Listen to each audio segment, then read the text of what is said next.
Thank you very much, and welcome to Philadelphia. I hope you're all having an enjoying stay in our city.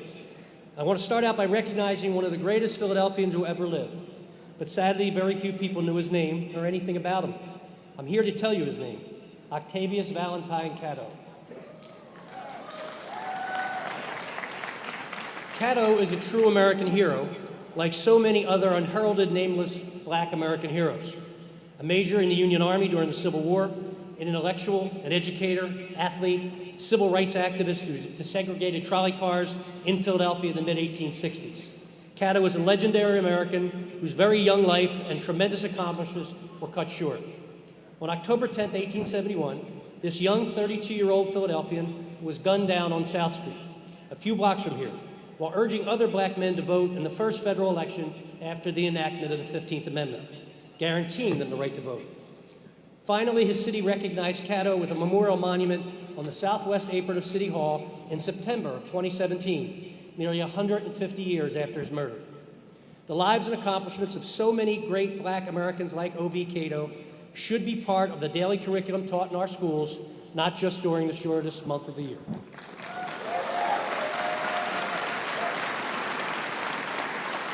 I urge you to visit Octavius' memorial. It's called A Quest for Parity, and honor this man who gave his own life to stand up to oppression, injustice, discrimination, and tyranny.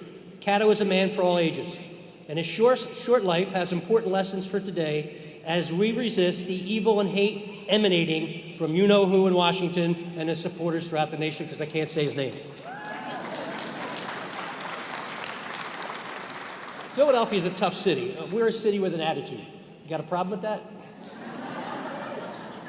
I couldn't help it.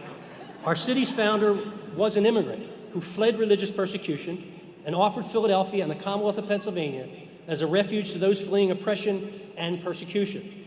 Philadelphia is a city that provides sanctuary and will continue to provide sanctuary.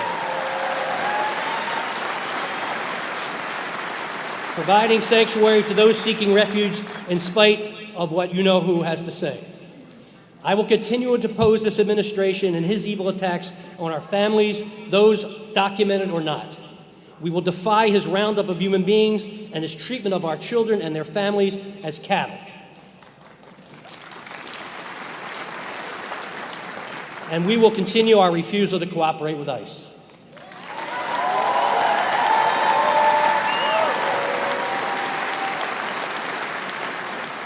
We are a nation and a city founded on the hope and aspirations of refugees and immigrants from all over the world who come here seeking a better way of life for their children and future generations. I continue to be awed and humbled by the courage, strength, and determination of those brave souls massing at our borders, risking all as they seek freedom and refuge from tyranny, discrimination, and economic exploitation. It wasn't long ago that my own ancestors crawled off what were known as coffin ships a few blocks from here, holding the same hopes and dreams of the subsequent millions who came here and those who still seek to come here and be part of this great American experiment. O.V. Catto's life and the inspiration he inspires have become my compass in confronting the numerous challenges we face, many brought about by decades of government neglect, societal indifference, and outright discrimination against the poor and working families, against people of color, against our LGBTQ citizens, women, and our immigrant communities, and the disabled. We're all in this together.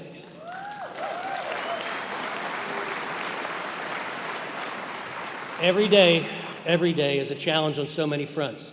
And every day we must continue to fight, as you do, for the forgotten, those left behind, and those denied equal opportunity and access based on their race, gender identity, religion, sexual orientation, perceived or otherwise, their age or immigration status. And we continue to fight for economic fairness and demand pay equity now.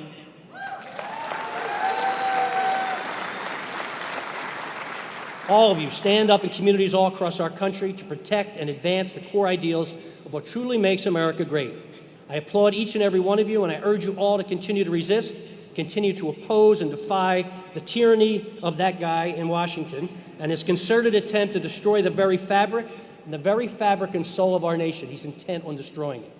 Thank you all for what you do every day, and again, welcome to Philadelphia, the city that once stood as the epicenter of resistance against a foreign despot and succeeded. And now we have a domestic despot, and we're going to succeed on that one too.